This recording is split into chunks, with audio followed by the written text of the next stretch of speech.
se retrouve aujourd'hui sur le village de Lavouchillac qui vient d'être classé plus beau village de France.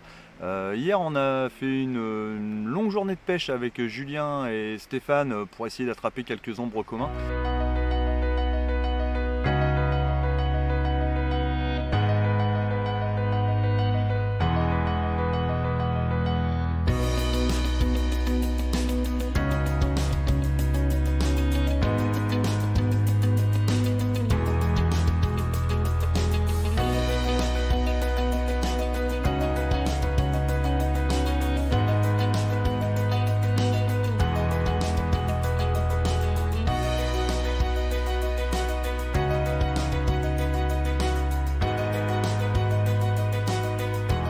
Ce matin, on va rejoindre Géraldine de la Maison du Tourisme avec laquelle on va s'initier à la pêche à la mouche et puis faire une descente en raft.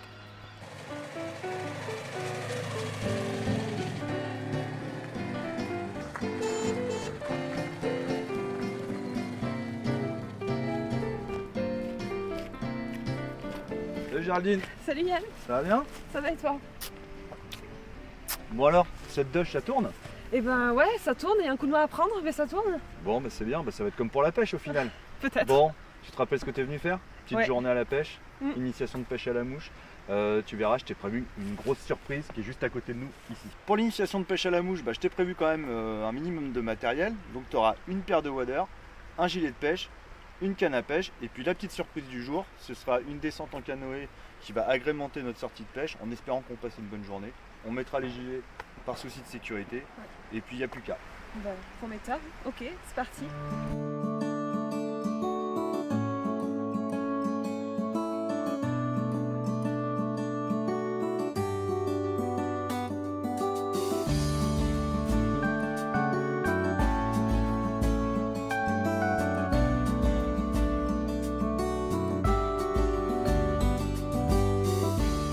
Bon Géraldine, du coup on se retrouve sur l'Allier là pour une initiation de pêche à la mouche. Tu vas voir, la technique c'est relativement simple.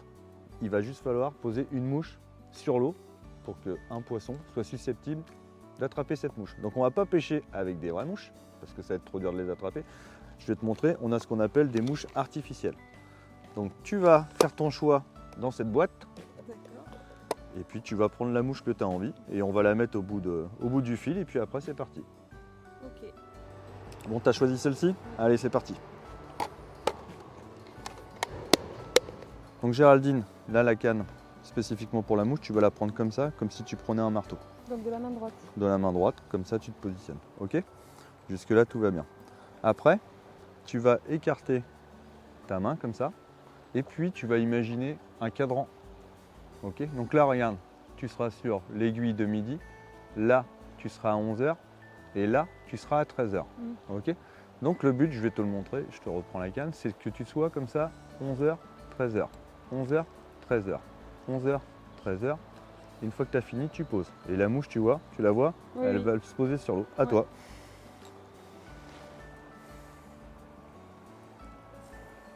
Comme ça. Comme ça. Et c'est quand que je sens que c'est bon? Je te dirai.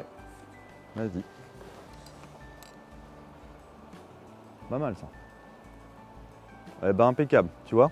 T'es presque arrivé au même endroit, vas-y, réessaye encore plusieurs fois, pas mal. En fait, le poisson, il est censé mordre à quel moment? Alors le poisson, il est censé mordre en fait. Déjà, c'est une pêche, la pêche à la mouche, c'est une pêche visuelle.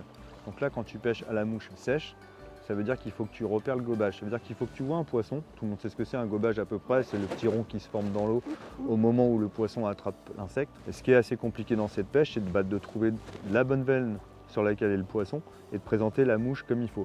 Pour moi, le plus compliqué, c'est maîtriser La soie. La soie et au moment où on veut le lancer plus loin. Maîtriser la distance de soie qu'on lâche et ce qu'on veut vraiment lâcher au moment du lancer. Après, ce qui demande beaucoup de temps sur cette pêche-là, ça peut prendre des années, c'est vraiment la coordination des mouvements, les repères spatio-temporels, tout simplement parce que là, tu es quand même dégagé, mais quand il y a des arbres derrière, souvent ça va dans les arbres. Donc c'est un peu l'école de l'abnégation, mais ce qui est sympa sur cette pêche, c'est quand on réussit, c'est qu'on a tout mis en place, on a fait, on va dire, tout entre guillemets à la perfection, et voilà, que ce soit gros ou pas gros, le plaisir est là. Et en plus, on a le plaisir visuel sur cette pêche, on voit le poisson attraper l'insecte, qu'on n'a pas forcément sur d'autres types de pêche, quoi. Voilà. Bon bah chouette, merci pour cette initiation. Avec plaisir. Si on allait casser la croûte maintenant. Bah on n'est pas contre. C'est parti. Allez.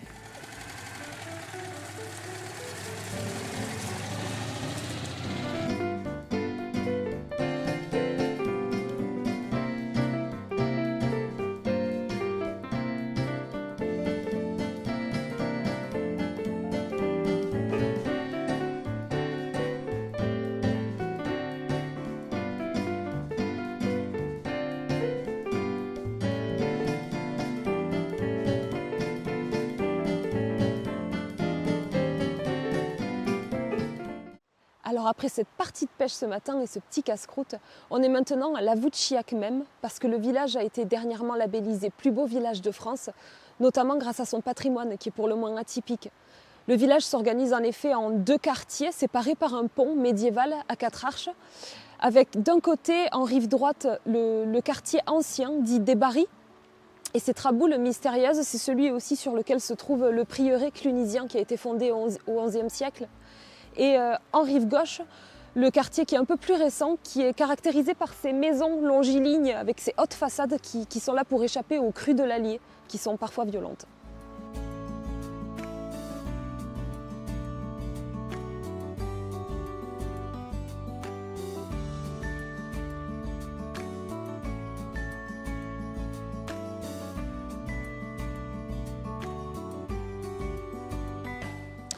La Voûte-Chiac est aussi propice aux activités de pleine nature. On l'a vu ce matin avec la pêche, mais on peut aussi y faire de la rando, du canoë-kayak et plus original encore, des balades rétro grâce au Mob à Manu, qui sont spécialistes de la location de mobylettes vintage, et à la Dutch Company qui font de même, mais avec des 2 chevaux.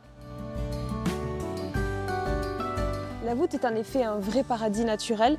Il est enserré dans un méandre de l'Allier qui a d'ailleurs donné son nom à la cité, puisque la voûte vient du latin volta, qui veut dire la boucle en lien avec ce parcours sinueux que fait la rivière dans le village.